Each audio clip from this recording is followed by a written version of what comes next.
बघा माझ्या मागं म्हातारीचं बूट.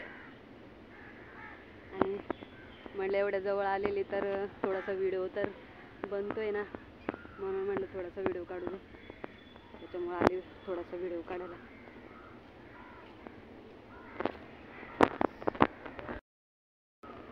आणि मित्रांनो, मी इथून तुम्हाला गिरगाव चौपाटीचा एक व्ह्यू दाखवते. झाड आहेत त्याच्यामुळे काय एवढं दिसणार नाही. पाणीच दिसतंय फक्त. बघा मरीन लाईनचा व्ह्यू.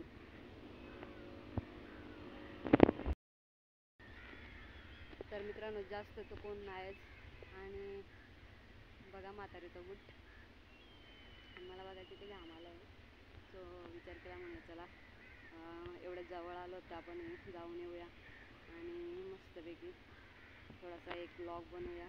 तर म्हणून मी आले आणि आता मी चालले घरी. सो बघू आता किती टाईम होते. भरपूर टाईम होईल कारण 4 वाजलेत मला इथंच. तर मित्रांनो, आता मी चालले बाबा, कारण जास्त वेळ घेतला तर भरपूर टाईम होईल. आणि इकडं मित्रांनो या साईडला पण गार्डन आहे, पण ते वॉकिंगचं गार्डन आहे. मी आता तिकडं काय जात नाही, मला भरपूर टाईम झाला आहे. तर बघूया आता काय भेटतं आहे मला. या साईडला पण मित्रांनो मस्त गार्डन आहे.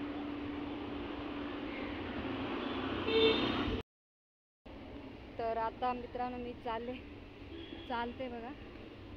आता बघू काय भेटतंय.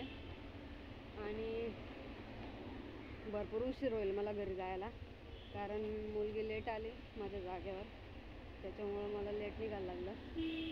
आणि आता पावसाचं पण वातावरण वाटतंय.